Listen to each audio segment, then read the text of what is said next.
Okay, council, are you ready to proceed? All right, come on up.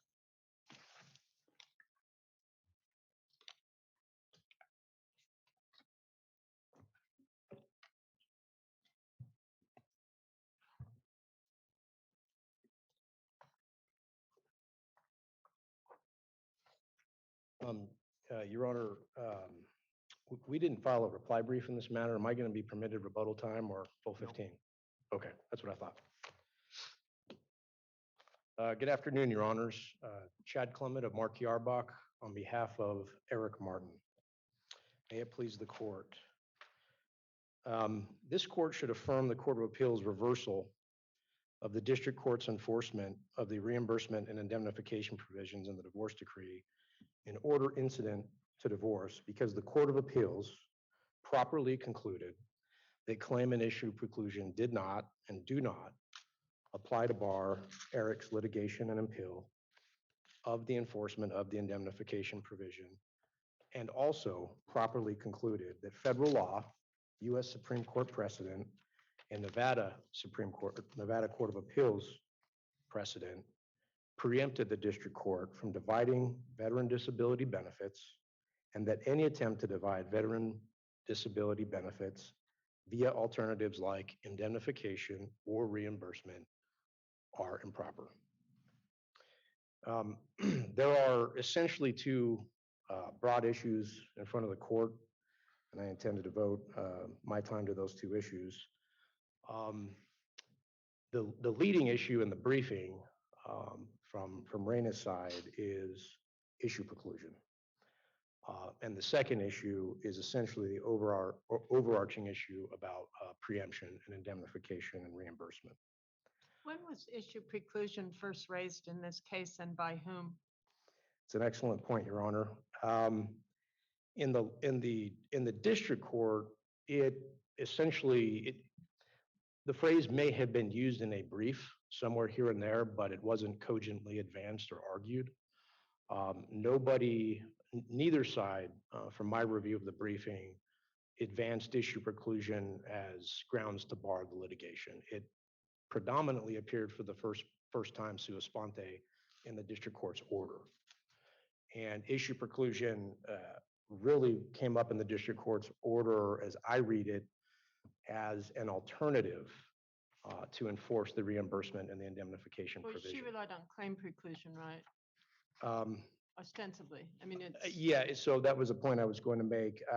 It's one issue with the district court's order that unfortunately the district court used the phrase res judicata, which, as this court noted in 5-star, has kind of been used in different ways and gets confusing in prior case law. Res judicata, as I understand it, is claim preclusion. So she referenced res judicata, but I think when you look at the core analysis in the district court's order, it's pretty clear that the court intended to apply issue preclusion. Yeah, she's factoring it through all that. The four factors, correct. So to kind of stay on that point with claim and issue preclusion, essentially this argument has substantially evolved from my viewpoint in the briefing. It was sua sponte by the court, not really advanced by either side. I'm sure our side would have liked to have been able to say more about that at the district court. It was advanced at the Court of Appeals stage, and it's certainly advanced in front of you today. It is Raina's, from my perspective, it's Raina's leading argument.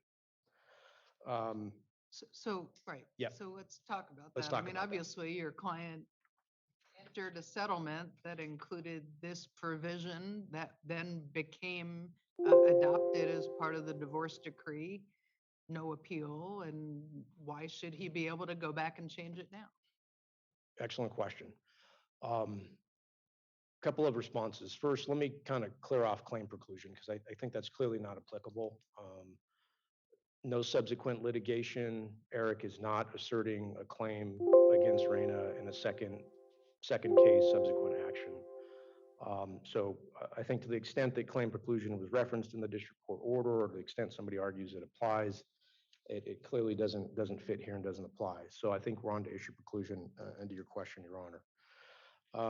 issue preclusion in Nevada requires four things. The issue decided in the prior litigation must be identical to the issue presented in the current action. The initial ruling must have been on the merits and have become final. The party against whom the judgment is asserted must have been a party in the prior litigation, and the issue must have been actually and necessarily litigated. From my perspective and our position is that the first, second, and fourth prongs are at issue in this case. Clearly, the parties are the same. On the first prong, our position is that the issues are not the same. To your question, Your Honor, essentially in the decree of divorce and the order incident to decree, there's a provision about the reimbursement, and that's it. And it's an if, and, or but at that point. At the time the court entered the decree of divorce and the order incident to it, Eric had not yet retired from the military, and he had not yet been deemed disabled from his special forces services. That came years later on. Another thing happened. The divorce decree was in 2015. I think the order incident was in 2016. Howell came out in 2017, which kind of further clarified the law with respect to indemnification. Post decree. It was certainly anticipated then, or it wouldn't be there. I would agree that it was an anticipated potential event. Agreed. And Howell expressly acknowledges that courts should anticipate in military-related scenarios that could occur. And Howell specifically provides some alternatives or remedies that a district court could employ, such as increased alimony, prolonged alimony, other things. What Howell was quite clear about, though, was you can't use reimbursement and indemnification as a dollar-for-dollar reimbursement to get around the disability issue. So it was anticipated. Other alternatives could have been used. What was apparently employed here was a reimbursement provision. Howell came out 2 years later and essentially holds, no, can't do this. So back to your question, Your Honor, about issue preclusion. The issues are not the same. The issue that was in the divorce decree and in the order incident was not the same issue that became ripe and was subsequently litigated once Eric retired and was deemed disabled. Then the issue became, at that point, and there's a practical aspect here as well. He could have been deemed 10% disabled. He could have been deemed 50% disabled. He could have been deemed 70% disabled. There were varying facts that could have arisen and did arise subsequently that would have changed the amounts in the litigation. So the issue that got litigated under that first prong is different from the one in the divorce decree and the order incident. On that similar point, and this is essentially what the holding was of the Court of Appeals, the issue has to be actually or necessarily litigated. To your point, Your Honor, this was essentially a marital agreement that was merged into a decree of divorce, and then subsequently the order incident that was contemplated in the decree of divorce was created and entered. This issue about reimbursement and indemnification was not actually necessarily litigated, and that was the Court of Appeals viewpoint, was the issue wasn't ripe because the retirement and the disability status had not yet occurred. Counsel, just Yes. because it gets a little confusing for me, if in framing, Mhm. the court, when we granted the petition for review, Court of Appeals, whatever they did is gone. Correct. So it would help me if we address this in the fact of what the district court got right and got wrong, as opposed to what the Court of Appeals may have gotten right. And in that regard, I just want to throw out on Howell. Mhm. Howell, there was no contemplation in the agreement about what would happen to a disability retirement or anything. And that's just markedly different than what we have here. You agree? I don't recall that being the case in Howell. I would say that the predecessors to Howell, McCarty and others, disability seemed to be clearly contemplated. And of course, Howell does address when it is anticipated things that the district court can and should do to address that issue. To your point about what the district court, versus the Court of Appeals got right, the district court's analysis on issue preclusion is difficult because on this prong of actually unnecessarily litigated, there's no analysis. It just simply says that the issue was actually unnecessarily litigated. I think that was error. There's no factual analysis to why the court thought that was the case. I presume it's just simply because because there was a provision in the decree of divorce and there was a provision in the order incident.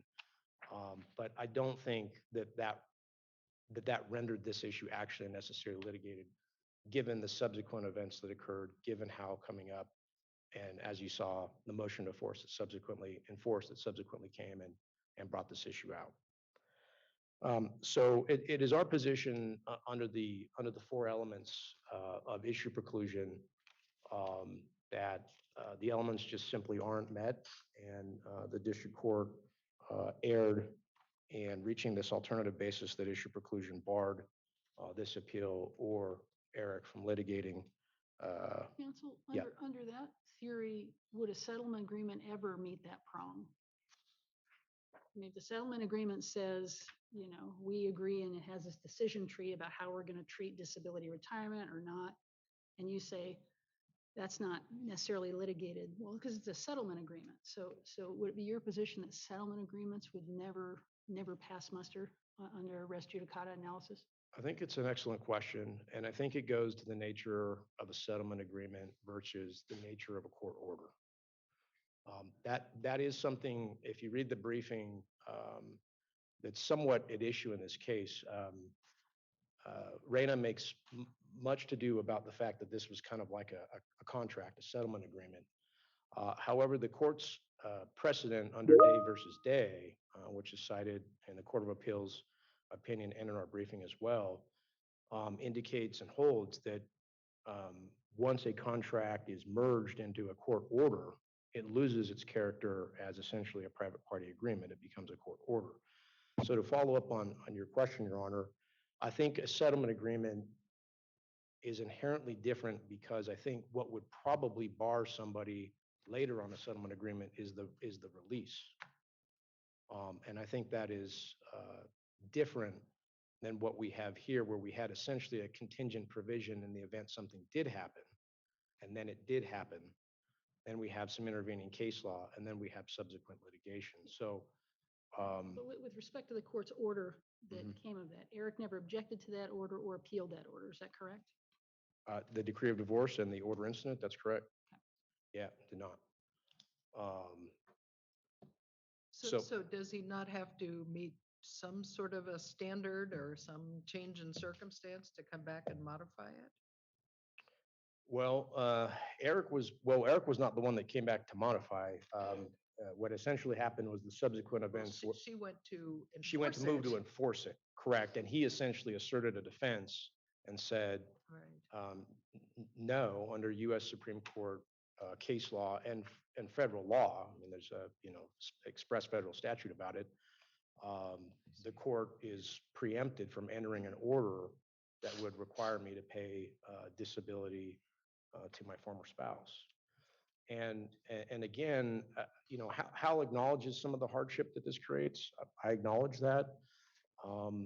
Hal explicitly talks about some of the things that the district court could do. One thing that Raina did do in this case is she asked for one of those alternative bases that Hal indicated was available, which was alimony. Right. But the district court denied alimony. But do you acknowledge, say, if we were to agree with you that it's not possible what the court did here and this provision of the divorce decree is not enforceable because of federal law, you acknowledge, though, that the court could consider that perhaps she's got a significant change in her financial circumstances and potentially could seek alimony based on that. I think that is an option. I think it very much is factually and procedurally dependent. It seems each case kind of arises and comes in a different way. I think ideally, what Howell seems to express is that the district court should anticipate this issue when it has a military involved individual and should, in connection with issuing a decree of divorce where disability is always a possibility, take account of that issue from the start and deal with it. But Howell does seem to But indicate not that deal with it the way that actually happened in this case. it right? could have Right? happened that The- way, the but it parties didn't. presumably Correct. did deal with it ahead of time here, right? And the court did by entering the ruling they did. I think it was a contingent possibility, yes. And I think alimony was also a possibility that the court could have invoked at that point, realizing that could come in the future. Thank you. Thank you.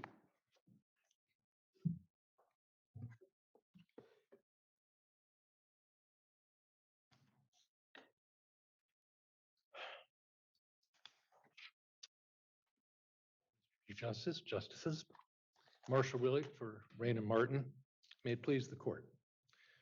For more than 20 years, this court has held that when military members explicitly promise to make payments to their former spouses, they should be held to those agreements, irrespective of taking a disability claim. The question presented here is whether Howell changes this court's holdings. And the answer to that question is no. It didn't change this court's holdings any more than Manziel did in 1989 for 3 reasons. Howell did not involve an agreement for indemnification. Howell did not address res judicata. And Howell simply affirmed Manziel. And this court has already held that Manziel does not bar contractual indemnification. The 2 primary doctrines referenced by courts and legal experts for enforcing the kind of agreements at issue here are contractual indemnification and res judicata. Both apply here. They don't in all of the cases, but they both apply here.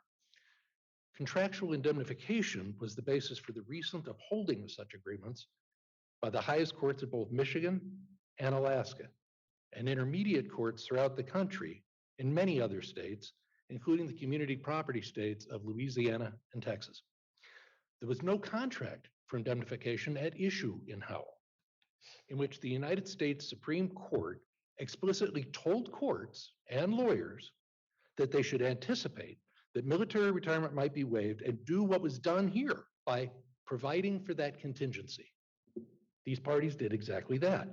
The decree language used in this case is identical, But word for word. Mr. Willick, didn't your client effectively go to the court and say, court, issue an order to indemnify me No. for No, the loss because of the disability, which is exactly what Howell says you can't do? no.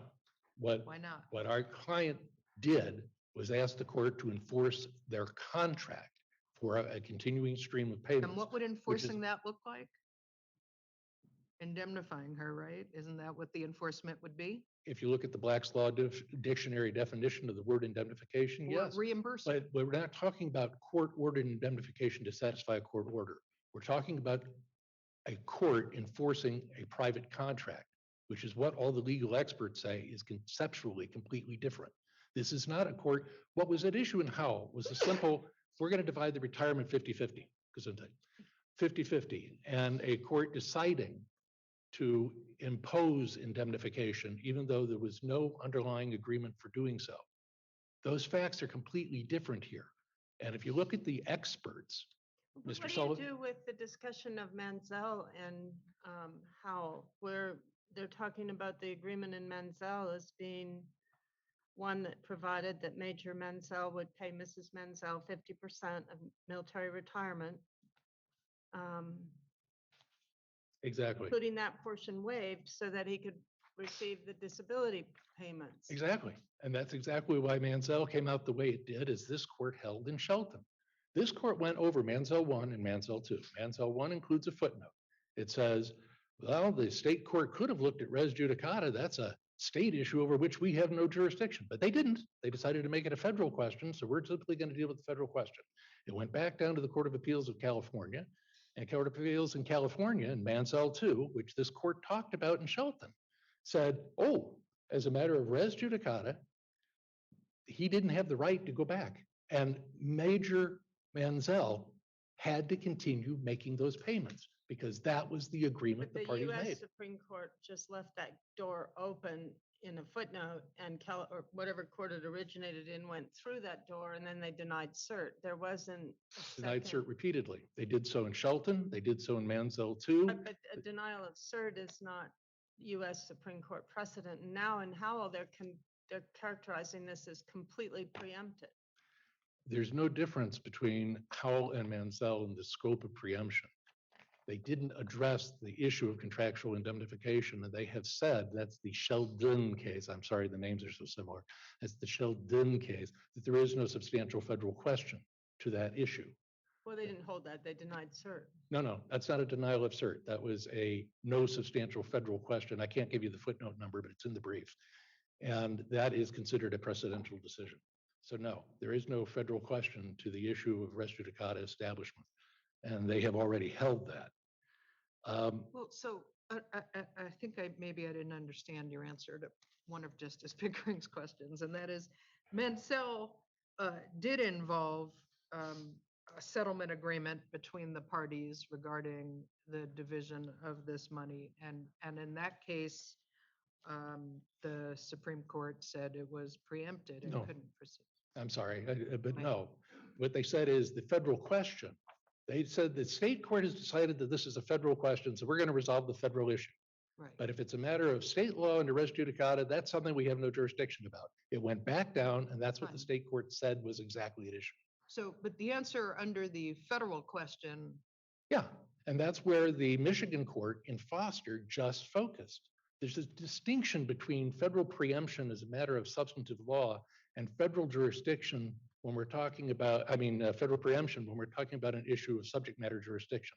They are two different animals. so how does res judicata apply here? Res judicata applies because we have a final unappealed divorce decree. And as a matter of state law, the payment stream that was promised should be enforced. That's what the state courts are holding throughout the country. That's what all the decisions that we've cited, all of the recent, in the last 6 months, that's two or three state Supreme Courts and a dozen courts of appeal, all holding the same way. So does that depend on the parties having entered it by agreement? Yes. Why would that be the distinguishing factor? That is set out in the expert analysis by both Brett Turner and Mark Sullivan as a critical distinction.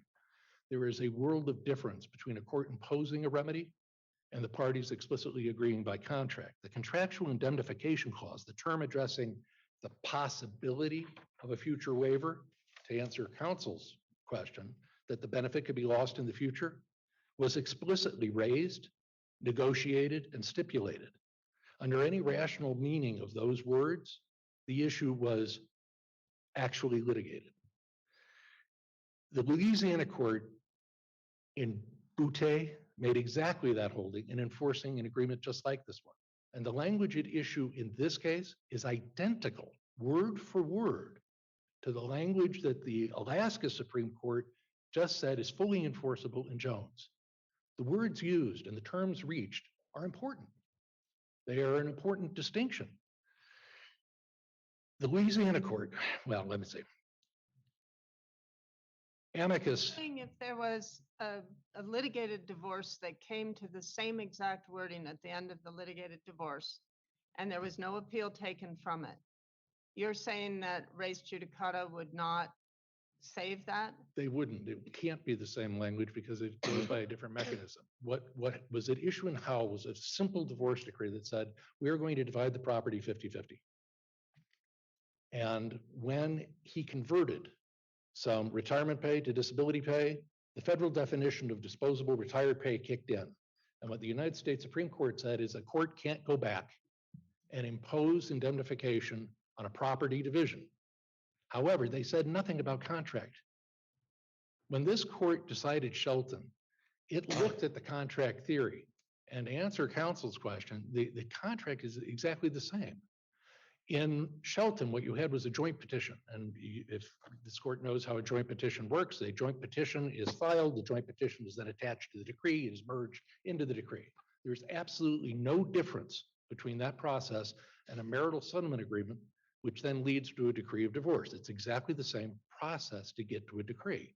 So what this court found as a contract from a joint petition is exactly the same as the contract that the parties had on their marital settlement agreement that was merged into the decree here. There is no distinction legally or in any other way between those two processes.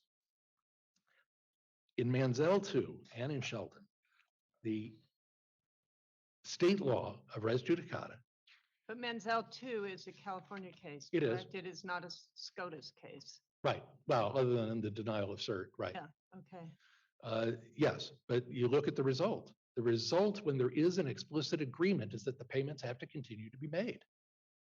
And that is what's happened in Alaska, Michigan, Louisiana, Texas, all of these cases that we're citing. How does that not undermine the federal law and the federal policy in a way that would warrant preemption Because under there the is no, supremacy clause? there is no undermining of the federal direction for what parties explicitly agree. That's our footnote 146. It's Brett Turner's seminal work on equitable division of property.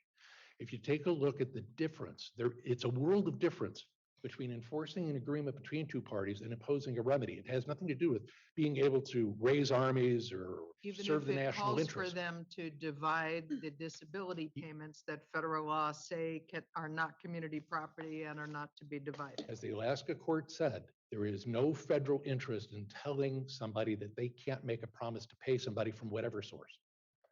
No federal interest is implicated by enforcing an agreement. There's nowhere in the agreement of the party, at least to my understanding, nowhere in the agreement of the parties in the settlement agreement, nowhere in the divorce decree, and nowhere in the court's order that led us here today in which anybody said we're dividing disability pay, so to speak. It was They all didn't say that, focused on no. the provision. And so what would be the wisdom of not allowing a non-military spouse to provide for eventual recourses that hadn't yet occurred? I'm not sure I understood what you just said, but Yeah, as I think about it, that was probably inarticulate. Non-military spouse divorces from military spouse who has not yet decided to waive military retirement pay. right. So non-military spouse obviously wants to provide for their protection in the event that that eventuality actually occurs. Right. So under the argument of Eric today, it would seem like there would be no way to provide for that eventuality. Exactly. Just Despite, like they control 100% what's going to happen later on, and you're out of luck. but the United States Supreme Court just said you can, and told courts and lawyers to do exactly what these parties did, provide for the contingency and come up with a remedy by agreement. And they did. Now, and counsel mentioned that there were other things that the court could have done to provide for this eventuality, but it would seem to me that if you're providing some increase to the non-military spouse for an eventuality that hasn't yet occurred, the military spouse would be objecting to, wait, I haven't chosen that and you're punishing me now. Yeah, and that's the other way of doing it. That's what Amicus said, that you could get to the same result under Martin and Saragusa by saying that the federal interest is not implicated by enforcement of an agreement Right. the parties make. It's a different route to the same conclusion using different precedents for the same answer. As to alimony, there was an explicit reservation of jurisdiction. And this court has had dozens of cases since the 1940s saying that such a reservation is enforceable. So the only reason alimony was not denied. Alimony was put off because there was no notice of entry, but that was solved the same day that the court said there was no notice of entry. So at this moment, the alimony solution is available, but it's not the only solution. These parties did exactly what the United States Supreme Court said they should do, which is make an explicit agreement. And even if nothing else applied, the alimony solution would be available. And to answer counsel's from their briefing, they said that, well, alimony was already terminated. I need to point out that there can be multiple forms of alimony in an order. It's very common to have rehabilitative and general or limited term plus conditional. I mean, it's very common to have multiple forms of alimony in a single order, and the termination of one doesn't implicate the termination of the others. I would like to briefly address the Byrd decision because I think this court's going to have to reach it.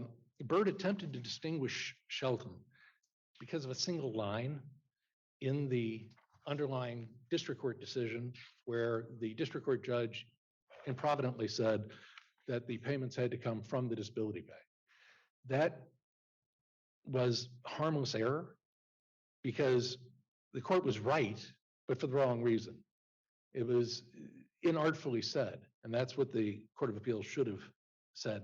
The casual overruling in Byrd of this court's holdings of Shelton, Duke, Crone, and Olvera from a single improvident word from a district court should be disapproved to harmonize the case law. There is nothing that happened in the recent federal cases that has changed this court's analysis for the last 20 plus years. Howell did not overturn Shelton any more than Mansell did for the reasons stated in Mansell too, that res judicata indicates that it's a state court remedy of a state court promise and a state court enforcement of a state court contract. I see my time is up. I'd be happy to answer any further questions, however. Colleagues, do you have any questions? Nope. All right, thank you. The briefing was excellent. The arguments were very informative. We appreciate you coming up here today. The matter will stand submitted. The court will stand in recess until the next court at 3. All rise.